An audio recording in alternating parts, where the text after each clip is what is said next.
आप उसके साथ फिजिकल हुई थी? हाँ बिल्कुल, अपनी मर्जी से हुई थी?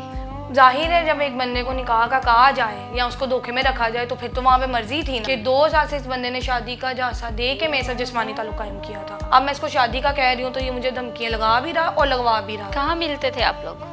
घर पे, मैं बता, आपके घर में? मेरे घर पे। घर मेरा नहीं है, इसी का घर है। इसने मुझे घर लेके दिया हुआ था रेंट पे। तो और कितने दिन बाद आता था? जब दिल किया, कभी हफ्ते बाद, कभी जब दिल किया आना। 2 साल तक आप मियाँ बीवी वाले रिलेशन में रहे हैं? बिल्कुल। ठीक हो गया। 2 दिन में इस केस पे एक्शन नहीं लिया जाता तो इसके बाद सिर्फ मैंने अभी तक कहा है कि मैं सुसाइड करूंगी, लेकिन इस दफा मैं करके दिखाऊंगी। शायद फिर इंसाफ ये लोग भी देंगे। और ये मैं मरियम नवाज साहिबा से भी कह रही हूँ, डीआईजी साहब से भी खुले में कह रही हूँ कि 2 दिन में अगर इस केस में एक्शन नहीं होगा, इसके बाद बारी मेरी एक्शन की। अस्सलाम वालेकुम, आप देख रहे हैं 89 न्यूज़ डिजिटल और मैं हूँ सोनिया खान। मेरे साथ इस वक्त मौजूद हैं जी अरूज फातिमा। अरूज फातिमा ने किसी से ऑनलाइन ऐप्स, आप लोग जानते हैं कि आजकल लोग जो हैं वो एक दूसरे से चिट चैट करने के लिए, इवन के चिट चैट ही नहीं, दोस्तियाँ ही नहीं बल्कि रिश्ता ढूंढने के लिए भी जो है मुख्तलिफ किस्म की ऐप्स बनी हुई हैं, निकाह ऐप और इस तरह की बहुत सारी ऐप्स जो हैं वो बनी हुई है। लोग इस पर एक दूसरे की प्रोफाइल लगाते हैं, अपनी प्रोफाइल लगाते हैं, फिर एक दूसरे से चैट करते हैं और चिट चैट करने के बाद अगर समझ आती है तो फिर उसके बाद जी वहाँ पे रिश्ते तय हो जाते हैं। लेकिन सारे रिश्ते तय नहीं होती। इसकी मिसाल आपके सामने बैठी है अरूज की क्या दास्तान है कि 2 साल तक बातचीत हुई और 2 साल बाद इसने ये 376 की उसी शख्स पे FIR करवा दी जिससे 2 साल बाकायदा तौर पे चिट चैट होती थी। अस्सलाम वालेकुम अरूज। वालेकुम अस्सलाम। कैसी हैं आप? अल्लाह का शुक्र, मैं ठीक। है अरूज, थोड़ा सा अपने बारे में बताइएगा, कंप्लीट नाम क्या है और क्या करती हैं आप? मेरा नाम अरूज फातिमा है और मैं प्रॉपर्टी का काम करती हूँ। प्रॉपर्टी का काम करती हैं, ठीक है। आप अनमैरिड हैं? नहीं, मैं मैरिड हूँ। मैरिड है, तो अभी उनके साथ हैं जिनके साथ शादी हुई है? नहीं, उनसे 2019 में सेपरेशन हो गई थी और 2024 में मैं तैमूर अहमद से निकाह के लिए ही मिली थी। ठीक हो गया। 2019 में ख़त्म हो गई। बच्चे हैं आपके पास? एक बेटा है मेरा। एक बेटा है आपके पास, ठीक हो गया। तैमूर अहमद कौन है और इससे कैसे बात हुई? तैमूर अहमद से मेरी एक शादी मैरिज ऐप पे बात हुई थी 2024 में निकाह के लिए। अजमेर टाउन उनका रहने वाला है और इनका गारमेंट्स का काम है। और निकाह के लिए बात हुई थी। 2 साल तक जो है वो चला, एक रिलेशन चला, अंडरस्टैंडिंग, फिर चिट चैट हुई आपस में, बातचीत जिसमें मेरी फैमिली, मेरे दोस्त, सब कुछ इन्वॉल्व था। लड़के की तरफ से इन्वॉल्वमेंट नहीं थी क्योंकि मैं क्रिश्चियन फैमिली से मुस्लिम हुई हूँ।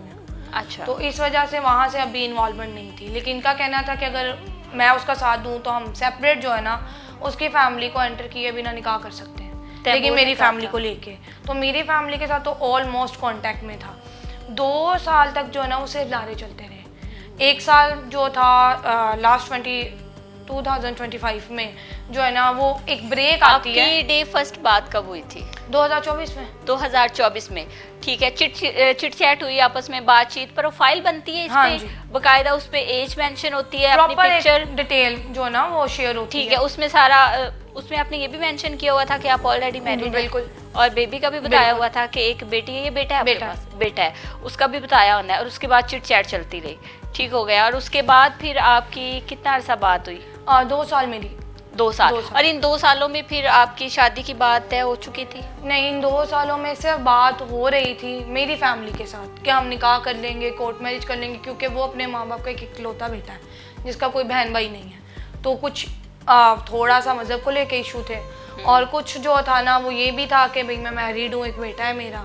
अच्छा, तो इस चीज को लेके भी प्रॉब्लम चल रही थी। अच्छा, आप मैरिड है, वो अनमैरिड है? वो अनमैरिड है, तो उसकी फैमिली एक्सेप्ट नहीं करेगी। इस वजह से ये बात हुई थी कि हम कोर्ट मैरिज करेंगे। इसी तरह करते करते 1 साल तो गुजर गया। जब दूसरा साल आया तो उसके अंदर जो ना वो एक गैप आ गया कि मैंने कारोबार संभालना है, मेरे अब्बा जी बीमार रही हैं वो, लेकिन टोटली कांटेक्ट में थे। टोटली वो कांटेक्ट में था, उससे मिलना गिलना जो ना बंद हो गया।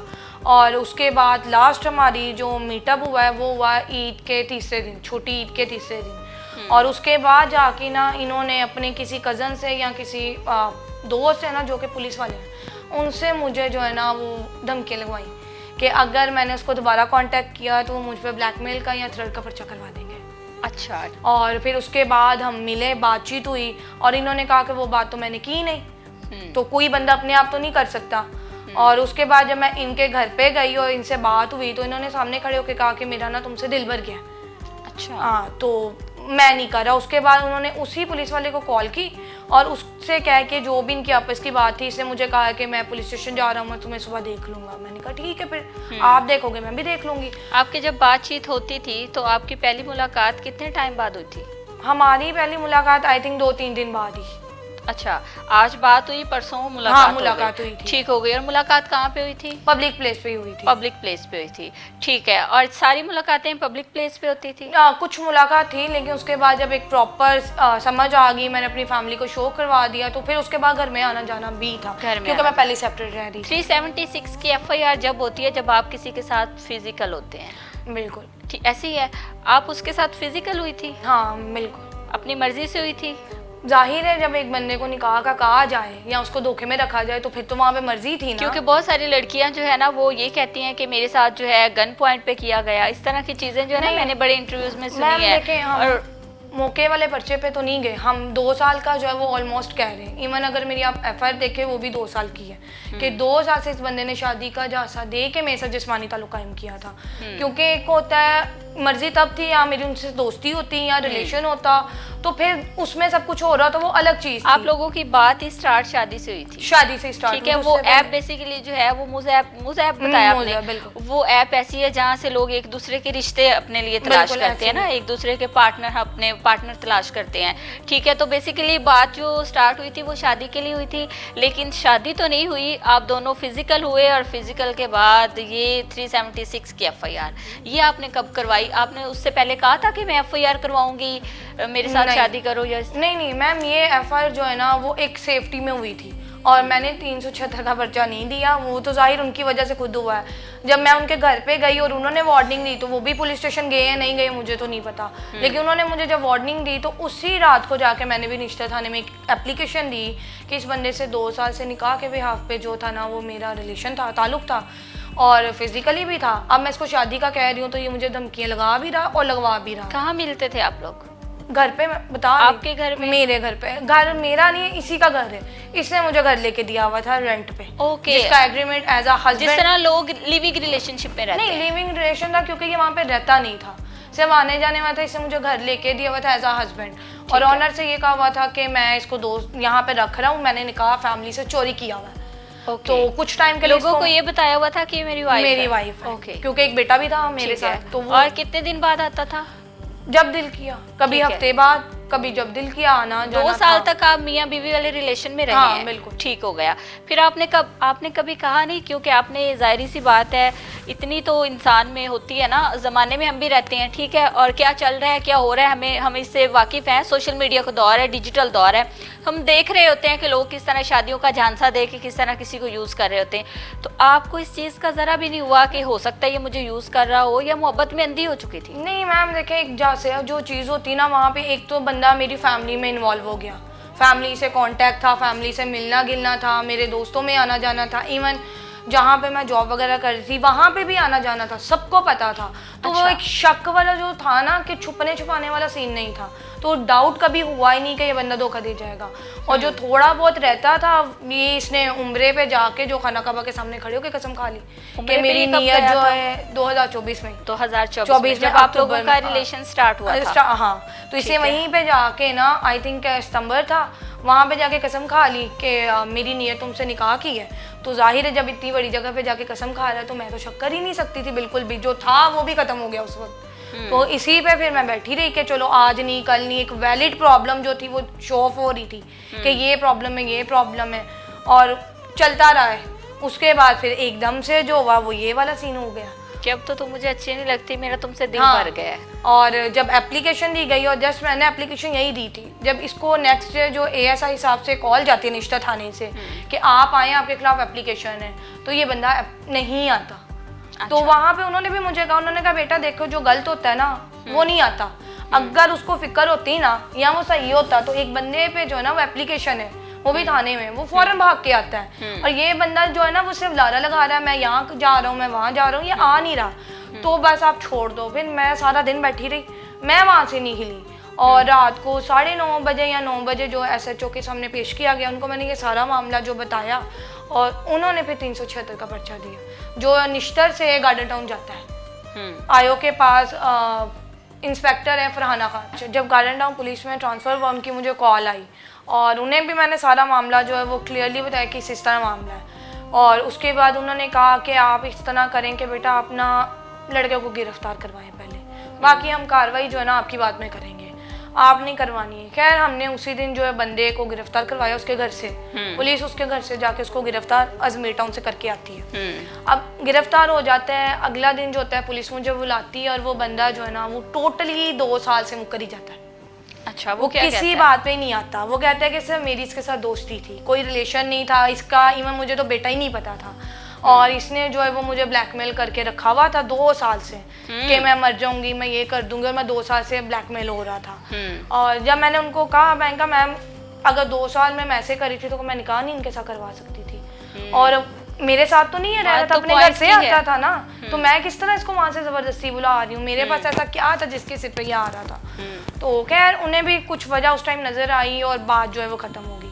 अब उसके बाद जो है ना वो पुलिस, जब लड़का चला गया तो पुलिस मुझे कहती है कि मैडम आपका मेडिकल नहीं होगा, क्योंकि आपका मेडिकल इसलिए नहीं होगा, एक तो आप जो आपने पर्चा करवाया है वो 1.5-2 महीने बाद कराया है, तो आपका मेडिकल नहीं होने वाला, और ना मेडिकल में कुछ आना है, तो बेहतर है आप लोग ना सुलह सफाई कर लें, इनडायरेक्टली के निकाह छोड़ें, बीच का रास्ता निकाल लें। ये किसने कहा आपको? पुलिस वालों ने।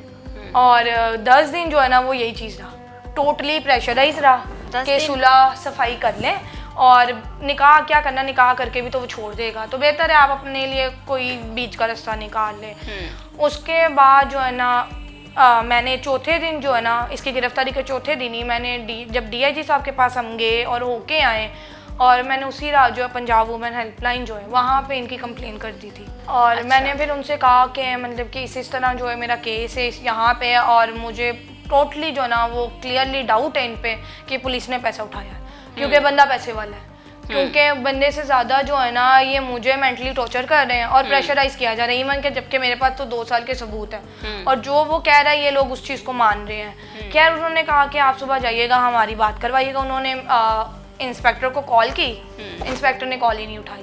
खैर करते कराते जो है ना 10 दिन बाद मैंने ज़बरदस्ती बयान करवाए, जबकि पुलिस बयान तक नहीं ले रही थी। अच्छा। जो मेरे पास गवाह थे इस चीज़ के, उनके बयान नहीं लिए जाते, हमने वो करवाए। और उसके बाद पुलिस मुझे कहती है कि मैडम हम ना आपका मेडिकल करवाना है। मेडिकल के लिए धोखे से ये लेके जाते हैं मुझे मॉडल टाउन, और वहाँ पे मुझे जो ना पुलिस वाले और मैडम मुझे कहती हैं कि ना आपका जो ना आज हम निकाह करवा देंगे, और मॉडल टाउन कचहरी में खड़े होके ये मुझे ये बात कहते हैं, और ये कहते हैं कि जब वो पूछेंगी ना आपसे, जब आपसे जैसा पूछेंगे मेडिकल के लिए, तो आप उनको मना कर देना, आपके मेडिकल में तो वैसे भी कुछ नहीं आना, और दूसरा ये कि जब निकाह करें तो मेडिकल की ज़रूरत ही क्या है, तो आप मना कर दीजिएगा और निकाह हम आपका करा देंगे। हम यही हुआ। जैसे आपने मुझसे पूछा कि आपने मेडिकल नहीं करवाना, मैंने कहा नहीं करवाना। उन्होंने कहा कि क्या चाहती है, मैंने कहा मैं तो निकाह ही चाहती हूँ। लड़के को बुलाया, उनसे पूछा, लड़का मुकर गया, कहता मैंने तो निकाह ही नहीं इसके साथ करना। अब फिर भी जज साहब ने ऑर्डर दिया पुलिस वालों को कि आप इनका निकाह करवाएं, और ये अगैन उसको रिमांड पे ले जाते हैं। और उसके बाद जो है ना पुलिस स्टेशन जाके तो फिर धमकियाँ स्टार्ट होती हैं। मुझे कहा जाता है कि उसका रिश्तेदार तुमसे मिलना चाहता है बात करने के लिए, और वो जब मिलते हैं वो मुझे कहते हैं कि तुम बयान जो है वो लड़के के हक में दोगी कि पर्चा जो है ना तुमने गलत फहमी में करवाया। अच्छा। और हम तुमसे टाइम लेंगे कि एग्रीमेंट होगा और हम निकाह करवा देंगे, और अभी तुम्हें बंदे के ऊपर से पर्चा हटाना पड़ेगा क्योंकि कस्टडी में निकाह नहीं होता। मैंने कहा कि मैं मैरिज कोर्ट से एप्लीकेशन ले आती हूँ, हम कस्टडी में निकाह कर सकते हैं, आप निकाह करवा दें, मैं पर्चा कर लूँगी। कहते हैं कि ऐसे नहीं हो सकता। बाद में पुलिस के सामने वो धमकियाँ लगाना शुरू हो गए मुझे कि अगर तुम सुलह सफाई नहीं करती हो, ये नहीं करती हो, तो हम तुम पे भी पर्चा देंगे। मैंने कहा ठीक है। अब पुलिस वहाँ पे साथ मिलके साथ दे रही है कि आप साथ उसके दोस्त भी हैं और पुलिस वाले भी हैं। हाँ जी। और उसके बाद वहाँ से जाते हैं, फिर 2 दिन के बाद अगेन जो है वो कोर्ट में डेट थी, और मैंने जाके फिर वहाँ पे अपना बयान जो वो चेंज किया कि मैंने मेडिकल करवाना है, क्योंकि मेडिकल जो ना करवाने की वजह थी पुलिस, क्योंकि कोर्ट में खड़े होके मुझे पुलिस ने कहा है कि भैया मेडिकल ना करवाएं, हम आपका निकाह करवा रहे हैं। मैंने 164 का बयान जो था वो पुलिस के खिलाफ ही दिए थे। कोर्ट जो वो उसके बाद लड़के को जेल में भेजा गया कोर्ट लखपत में, और केस जो वो सेशन कोर्ट में लग गया जाके। अब इन्होंने वहाँ पे बेल अप्लाई की। अब उस बेल में जो है ना वो लड़के का दूर दूर तक कोई नामो निशान नहीं था बेल होने का, क्योंकि हमारे पास तो एक पूरा सबूत था। और सबसे बड़ी बात, लड़का अपना जो पहला बयान था जो उसने पुलिस स्टेशन में 161 का रिकॉर्ड कराया था, उसमें वो कबूल करता है कि मैं 2 साल से इसके साथ था, हम दोनों शादी करना चाहते थे, मैं जना करता ना, मुझसे गलती हुई, लिहाजा मुझे माफ़ी चाहिए। अच्छा। वो बयान जो है वो हमने कोर्ट में भी दिया, और उसके बाद जो है ना बस किसी भी तरह ना इन्होंने बेल वाले दिन मुझे कोर्ट नहीं पहुंचने दिया। किसी भी तरह कैसे? मतलब कि इन्होंने नहीं, कोई मुझे वो कहा, इंडियन मूवी चल रही थी कि रास्ते में गुंडे आ जाते हैं? मैम यहाँ पे बस कुछ चीज़ें जो ना हम उनके खिलाफ भी बात नहीं कर सकते हैं। बस ये है कि इन्होंने ना एक गेम खेलनी थी, वो खेल ली कि कोर्ट में इन्होंने मुझे बेल वाले दिन पेश ही नहीं होने दिया। और इन्होंने कहा कि जज ने सिर्फ जो है ना वो फैसला सुनाना है, और आपका क्योंकि कई पेशियां जो मैं कर चुकी थी जज के सामने, और ये चीज़ हम प्रूव कर चुके थे कि 2 साल का रिलेशन था और इसी तरह सारा था, तो वो क्लियर था। अब आखिरी जो था ना वो फैसले का टाइम था। मुझे मेरे वकील ने कहा कि मैडम आपने नहीं आना। आपको आपके वकील ने क्या वकील ने कहा कि आपका वकील भी बिक गया? ये तो क्या नाम है आपके वकील का? शहजाद खोखर, शहजाद खोखर, मलिक शहजाद खोखर। उनको भी पैसे लग गए थे? ये तो अल्लाह ही बेहतर जानता है। अब उन्होंने मुझे कहा कि आपने नहीं आना, आज सिर्फ जज साहब ने फैसला देना है। लेकिन वहाँ से जो पता चला कि वहाँ पे पूरी एक पेशी चली थी और मेरा ना होना उसको बेल दे गया। और दूसरा जो पुलिस ने अपनी फ़ाइल पेश की थी वो फ़ाइल टोटली मेरे ख़िलाफ़ थी, और वो फ़ाइल जो थी उसमें 2 साल की जगह 5 से 6 महीने का जो ताल्लुक़ है वो ज़ाहिर करवाया गया, और ये कहा गया कि लड़की ने लड़के को ब्लैकमेल किया है, डराया है, धमकाया है, लड़की पैसे खा रही थी विदाउट प्रूफ, कोई प्रूफ नहीं था, और उसको बेल मिल गई। और जब हमने ये चीज़ देखी, हमें पता चला, तो हमने DIG ऑफिस इन्वेस्टिगेशन में एक एप्लीकेशन डाली, इन्वेस्टिगेशन चेंज की कि इन्होंने जो इन्वेस्टिगेशन की है वो गलत है, और जो कोर्ट में फ़ाइल पेश की गई है वो विदाउट प्रूफ है, जिसका कोई प्रूफ नहीं है। अब जब DIG में मैंने करीबन 4 एप्लीकेशन फिजिकली जाके दी हैं, 2 एप्लीकेशन मैंने ऑनलाइन करवाई हैं, और उसमें सिर्फ इतना हुआ है कि कभी SP, कभी SSP, कभी SSP इन्वेस्टिगेशन, सिर्फ मैंने चक्कर काटे हैं। उसके बाद इन्होंने उठा के वो केस बोर्ड में डाल दिया, कहते हैं कि लड़के पे पर्चा बनता ही नहीं है। तो अगर लड़के पे पर्चा नहीं बनता तो आप सिर्फ मुझे इतना बता दें कि आपने 1 महीना बंदे को जेल में रख कैसे लिया? 1 महीना रहा था जेल बिल्कुल में? 1 महीना रहा है। अगर पर्चा नहीं बनता तो आपने रखा कैसे, और पर्चा दिया कैसे है? और उसके बाद आपने मेरा मेडिकल भी नहीं होने दिया, फिर पुलिस में जो आपने रिकॉर्ड दिया वो भी आपने मेरे खिलाफ दे दिया है, और इन्वेस्टिगेशन भी चेंज नहीं होने। आप FIR खारिज हो गई है? नहीं, खारिज हमने होने नहीं दी, ठीक है, क्योंकि चाह ये यही रहे। अभी कोर्ट में केस है, और उसके बाद आखिरी एप्लीकेशन जो आपके हाथ में है वो मैंने CM ऑफिस में दी है, और वहाँ पे इन्होंने ये एप्लीकेशन जो है ना वो भेजी थी SSP नहीं CCPO को। अभी तक आज 16-17वां दिन है, मुझे उधर से भी कॉल नहीं आई, वहाँ से भी अभी तक कॉल नहीं आई। तो इवन काफ़ी इंटरव्यू हो चुके हैं, और मैंने काफ़ी इंटरव्यू में आपने मुझसे आज से कोई 15 दिन पहले कांटेक्ट हुआ मेरा आपसे, आपने मुझे कहा कि वो लोग मुझे एक दफ़ा फिर से कह रहे हैं कि हम बैठते हैं, हम सुलह सफाई करते हैं, हम निकाह करवाते हैं। ऐसे ही है, ठीक है, उन्होंने मुझे कहा कि मीडिया पे मज़ीद इंटरव्यूज़ ना दो, हम निकाह करते हैं। क्या बना? मैम ये सिर्फ एक ट्रैप था मीडिया से मुझे हटाने के लिए। वो जब ट्रैप खत्म हो गया, कहाँ वो है, कहाँ जो सिटिंग करवाने वाले, कोई नहीं पता, किसी का कोई नहीं है। और किसकी बात हुई थी आपके साथ? मैम ये बस हमारे आपके ही महकमे का कोई बंदा था इन्वॉल्व जो सिटिंग करवा रहा था। ओके। तो उनका नाम तो नहीं मैं लूँगी, लेकिन वो भाई बन के सामने से आ गए। उन्होंने कहा कि आपका जो मकसद था वो उनकी फैमिली से मिलके बात करना और इस केस को वाइंड अप करना था ना। आप उसकी फैमिली से कभी नहीं मिली? नहीं, 2 साल तक आप रिलेशन में रही और कभी मिली नहीं? मैम 2 साल तो अलग की बात है। आप ये देखें कि जब से ये केस हुआ इसमें भी उसकी फैमिली सामने नहीं आई, सिर्फ एक डराने धमकाने और प्रेशराइज वाला काम चलता रहा जब तक उसकी बेल नहीं हुई। और इसके दरमियान में ही जो है हमें और भी पता लगा कि लड़का कहीं और भी रिश्ता करवा रहा था, वो कहीं और भी शादी कर रहा था, इन्वॉल्व था। तैमूर जो है फाइनेंशियली आपने बताया कि खासा स्ट्रांग है, पुलिस वालों को पैसे दिए हैं। बिल्कुल मैम। आपकी एक्सपेंस कौन उठाता था?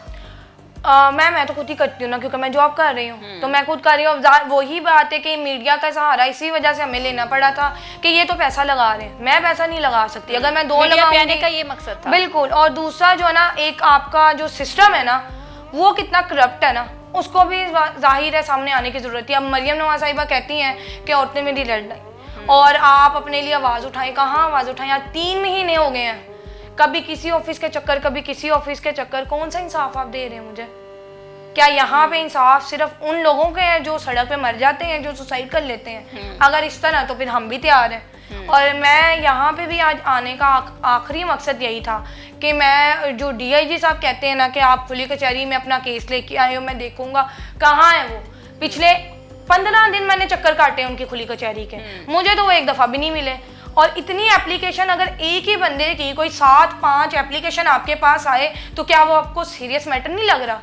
या एक बंदा इंटरव्यू दे रहा है तो क्या वो आप तक पहुंचे नहीं अभी तक? पिछले 3 महीने से काम चल रहा है, 2 महीने से इंटरव्यूज चल रहे हैं, तो क्या आपकी नज़र में कोई एक इंटरव्यू भी नहीं आया? आप कर क्या रहे हैं? क्या आप सबने पैसे खा लिए फिर उनसे? तैमूर जो है वो अभी कहाँ पे है? आपसे लास्ट टाइम उसकी कब मुलाकात हुई और क्या बात हुई? हमारी आखिरी मुलाकात जो वो पुलिस स्टेशन में ही हुई है। ठीक है, आप उसी घर में रह रही हैं जो उसने लेके दिया था? बिल्कुल उसी घर में हूँ। जिसका रेंट वो देता था। रेंट कितना था इस घर का? 25,000। 25,000। और बाकी जो एक्सपेंस थे घर के हम अखराजात? मिलजुल के ही करते थे। मिलजुल के। कितने दिन रहता था आपके पास? नहीं, रहने वाला सिस्टम नहीं था, सिर्फ आने जाने वाला था। आने जाने वाला था कि जब दिल किया आ गया। और आपके वालिदैन को ये बात पता थी कि हमारी बेटी किसी के साथ इस तरह रह रही है? उनको ये जाहिर है मैं सेपरेट रह रही थी, तो जब इसके साथ रिलेशन था, शादी करने वाले थे, फैमिली को मिल रहा था, तो उन्हें पता था कि ये घर आता है जाता है। जाहिर है मेरा बेटा भी मेरे साथ रहता है, तो मेरे बेटे के साथ भी एक वो पूरा फादर वाला जो एक रिलेशन था ना, वो था। कितने साल का है बेटा? मेरा माशाल्लाह बेटा 9 साल का है। तो इसके साथ तो वो काफी अटैच होगा। बिल्कुल, उसके लिए उसका 9 बाप साल ही के यही बेटे है। को भी पता होता है आजकल, क्योंकि सोशल मीडिया दौर है, बच्चों के हाथ में फोन है, बच्चों को पता है शादी के साथ किस तरह रहना होता है, शादी के बगैर किस तरह रहना होता है, रिलेशन क्या होते हैं, एप्स कैसे चलती हैं, सारी चीजों को बच्चों को भी पता होता है। आपको नहीं लगता बच्चे पे भी एक बड़ा बैड? मैम देखें, अगर यहाँ पे एक्शन लेने की बारी आई है या मैं इस केस से पीछे नहीं हट रही, तो उसकी वजह जो वो मेरा बेटा भी है। मेरे बेटे ने अपने पहले फादर को देखा ही नहीं है, और उसके लिए अगर कोई फादर है तो वो यही इंसान। अटैचमेंट थी उसकी? बिल्कुल, इवन कि उसकी बुक्स पे बाप की जगह पे इसका नाम लिखा हुआ है। उसने पता है इस बात का? सब कुछ पता है मैम। वो खुद एज अ फादर जो एक होता है ना, आप बच्चे को लेके चलते हो, सिखाते हो, समझाते हो, ये भी प्यार करता था? बिल्कुल, इसी वजह से वो जो एक डाउट वाला सीन कभी हुआ ही नहीं। अच्छा, कि मेरे बच्चे को इतना प्यार दे रहा है, इतना प्यार दे रहा है, एक बाप वाला फर्ज अदा कर रहा है, उसको अच्छा बुरा समझा रहा है, उसको अंदर बाहर लेके जा रहा है। इवन मेरा बेटा मुझसे ज्यादा उसकी बात मानता है। अच्छा, तो अभी वो कहता नहीं है कि वो कहाँ पूछता है? बिल्कुल पूछता है। इवन जब वो अक्सर कोई चैनल वगैरह चल रहा हो, यूट्यूब वगैरह चल रहा, तो उसमें वो ऐड आ जाए या वो ऊपर कर रहा हो तो वो कोई पिक्चर नजर आ जाए, तो वो मुझे सबसे पहले ये पूछता है कि आप और तैमूर अंकल टीवी पे आ गए हो। अब उसने तो वो खोल के नहीं देखा कि वहाँ पे मामला क्या चल रहा है, लेकिन वो तस्वीर तो उसको नजर आ रही है ना। तो यहाँ पे जो एक चीज़ है, एक लास्ट वाली बात जो है ना, कि मैंने बहुत चक्कर लगा लिए हैं, 3 महीने से मैं सिर्फ जलील हो रही हूँ। इवन कि अभी कोर्ट में जो पूरा हमला एक चेंज हुआ है, जज रीडर सब कुछ चेंज हुआ है। अब मेडिकल की एप्लीकेशन अभी तक जो ना वो सिर्फ तरीके डल रही हैं। नहीं, मेडिकल आ कैसे सकता है? अब टोटल कितने दिन हो गए आपको उस मैम? घर अब से तो गए हुए? 6 महीने डाल लेना। 6 महीने में कैसे मेडिकल? मैं ये कह, जब ये केस स्टार्ट हुआ था तब तो सिर्फ 2 से 2.5 महीने गुजरे। आपको नहीं लगता कि आप भी कहीं ना कहीं बातों में आ गई थी, मेडिकल करवाना चाहिए था? मैम बिल्कुल, लेकिन जब मैंने किया था और हमने जब डॉक्टर से बात की थी, जब हमने मेडिकल के लिए यहाँ कहा, तो उन्होंने कहा था कि DNA के चांसेस 4 महीने तक होते हैं, लेकिन मेडिकल आप करवाएं, आ जाएगा, ना भी आएगा तो वो आपने करवाना ही करवाना है। अब जब मेडिकल हमने एप्लीकेशन की, एक्सेप्ट हुआ, सब कुछ हो गया, जज चेंज हो गए, अब सिर्फ उस पर पिछले 2 महीने से ना तरीके डल रही हैं। क्या वो इतना मुश्किल है मेडिकल कि वो एक्सेप्ट नहीं हो रहा? उसमें क्या तो है? डेट गुजर जाएगी ना। अच्छा ठीक है, मैं लास्ट में आपसे ये भी मैं पूछूंगी कि अब आप क्या चाहती हैं, मामला सेटलमेंट की तरफ जाते हैं या नहीं? निकाह होना चाहिए? कुछ लोगों को, जैसे आपने कहा, उन्होंने बड़ा अच्छा किया, अगर वो वाकई एक्टिंग नहीं कर रहे हैं और सीरियस थे इस मामले में कि आपका निकाह करवा दें। उससे पहले मैं आपसे ये पूछूंगी, पहली शादी क्यों खत्म हुई थी? वो भी लव मैरिज थी? नहीं, वो फैमिली की मर्जी से थी। खत्म क्यों हुई थी? वो कराची में हुई थी। अच्छा मैम, वो भी समझे कि एक धोखा ही मिला था फैमिली की तरफ से ही। कैसे? कि उन्होंने कहा था कि पहले हम शादी करेंगे तो हम लड़के को पंजाब शिफ्ट कर देंगे, क्योंकि कराची में हम करने के लिए राजी नहीं थे। लेकिन वहाँ पे जाके वो सिस्टम ही चेंज हो गया। उन्होंने एक वो जो कैद करने वाला सिस्टम होता है ना घर में, वो करके रखा था। वो भी एक केस चला प्रॉपर। तो ये दूसरी दफा इसलिए मैं पीछे हटने को तैयार नहीं। मैंने जब इस बंदे को एक दफा कहा था कि मुझे जिंदगी में धोखा मिला हुआ है। टाइम रही है? 1.5 साल। खुला ली थी? तलाक हुई थी? तलाक हुई, कोर्ट से सेपरेशन हुई है। वो बच्चे के फादर जो है वो मिलते हैं नहीं मिलते? नहीं। आपने बताया कि उसको पता ही नहीं है। नहीं। अब इस कहानी में बताएं, क्या चाहती हैं? इंसाफ चाहती हैं? इसको सजा दिलवाना चाहती हैं? इससे निकाह चाहती हैं? इसके साथ बसना चाहती हैं? आप क्या चाहती हैं? मैम मैं तो निकाह चाहती हूँ। देखिए, अब 3 साल 2 साल मैंने इसके साथ रह लिया, पिछले 3 महीने से मैं जलील हो रही हूँ। और सोशल मीडिया पे आप लोग गंदे हो जाते हैं इस तरह की जब बातें चल रही होती हैं, तो जाहिर सी बात है। देखिए, मेरा फ्यूचर तो आगे वाला भी कोई नहीं है, ये पैसे वाला है। आज 4 दिन की बात है, ठंडी हो जाएगी, कोई ना कोई इसको मिल ही जाएगी पैसों के चक्कर में, क्योंकि एक माँ बाप का अकेला बेटा है ना, तो जो कुछ है वो उसी का है। तो इसमें तो इसको तो मिल जाएगी, तो मैं कहाँ जाऊंगी? तो मुझे तो जाहिर है निकाह चाहिए, मुझे तो अपनी आने वाली अभी भी जिंदगी आप तो अपने देखनी ये है। जो एफआईआर करवाई हुई है सारी चीजें जो है ये खत्म करवा सकती हैं, ये केस वापस ले सकती हैं अगर तैमूर निकाह करता बिल्कुल है मैम, तो बिल्कुल ठीक हो गया। क्या अपील करना चाहेंगे? मैं अपील यहाँ पे, अपील भी समझ लें या आखिरी जो है ना एक या इल्तिजा समझ ले, रिक्वेस्ट समझ ले, जो मर्जी मैं समझे। रिक्वेस्ट तो कर करके मैं थक गई हूँ। अब सीधी वो बात कहूँ तो मैं एक वार्निंग वाली चीज कह रही हूँ कि अगर दे warning। 2 दिन में इस केस पे एक्शन नहीं लिया जाता तो इसके बाद सिर्फ मैंने अभी तक कहा है कि मैं सुसाइड करूंगी, लेकिन इस दफा मैं करके दिखाऊंगी। शायद फिर इंसाफ ये लोग भी देंगे। और ये मैं मरियम नवाज साहिबा से भी कह रही हूँ, डीआईजी साहब से भी खुले में कह रही हूँ कि 2 दिन में अगर इस केस में एक्शन नहीं होगा इसके बाद बारी मेरी एक्शन की। और मैं ये सब कह नहीं रही, आप भी यहाँ पे और इस चीज की गवाह फिर आप भी होंगी। तैमूर क्या कहता है? मैम वो लोग तो बात करने को आए ही नहीं ना। अभी भी मैंने आपको बताया कि 20 दिन भी सिर्फ उन्होंने मीडिया से मुझे रोकने के लिए एक ड्रामा क्रिएट किया और इस चीज के जिम्मेदार जो वो मरियम नवाज साहिबा भी होंगी, डीआईजी साहब भी होंगे और इसकी पूरी फैमिली भी होगी। क्योंकि अगर मैं अपनी जान लूंगी तो उसके जिम्मेदार ये सभी होंगे, क्योंकि ये सभी किसी तरफ नहीं आ रहे। तो एक इंसान जब इतनी बड़ी चीज करने चाह रहा है तो एटलीस्ट चले मेरे कुछ करने के बाद सही ये इंसाफ तो दे देंगे ना। इन्हें भी तो पता होगा जब अगर इस तरह मेरी जो अपील नहीं सुन रहे, आप एक चीज कर ही नहीं रहे, कितने इंटरव्यूज हैं, कितनी रिक्वेस्ट की है, तो अब फिर आखिरी मेरे पास भी हल यही है। क्योंकि मुझे लगता है कि हमारे सिस्टम को आदत पड़ गई है कि जब कुछ सीरियस होता है ना हम तब भागते हैं, हम दौड़ भी तब लगाते हैं। यहाँ पे अगर ये मामला किसी टिकटॉकर का होता या किसी पैसे वाले का होता ना तो मेरे ख्याल से 3 महीने क्या तो 2 दिन में खत्म कर देते। सिर्फ ये मेरा है ना, हम आम तौर पे एक मिडिल क्लास फैमिली से बिलोंग करते हैं ना पैसा लगा सकते हैं ना सिफारिशें दे सकते हैं, इसी वजह से एक्शन नहीं है। तो फिर हमारे गरीबों के पास फिर जान ही बाकी होती है। ठीक हो गया। अरूज फातिमा हमारे साथ मौजूद थी और उन्होंने कहा है कि अगर उनको इंसाफ नहीं मिलता तो वो अपनी जान दे देंगी। इस तरह के प्रोग्राम्स करने का मकसद क्या होता है कि घर में बैठी वो खवातीन, वो लड़कियां जो प्यार मोहब्बत के झांसों में आती हैं, खासकर इस तरह की ऐप्स पे जब आपकी बातचीत होती है या टिकटॉक में, मैंने बहुत सारे ऐसे केसेस जो हैं वो रिपोर्ट किए हैं और बहुत सारे केसेस में एक ही बात सुनने को मिलती है कि प्यार का झांसा तो दिया गया मगर निकाह में नहीं रखा गया। बाकी अरूज फातिमा की क्या दास्तान थी, क्या अपील थी, क्या रिक्वेस्ट थी और क्या थ्रेट था, वो भी आप लोगों ने सुन लिया है।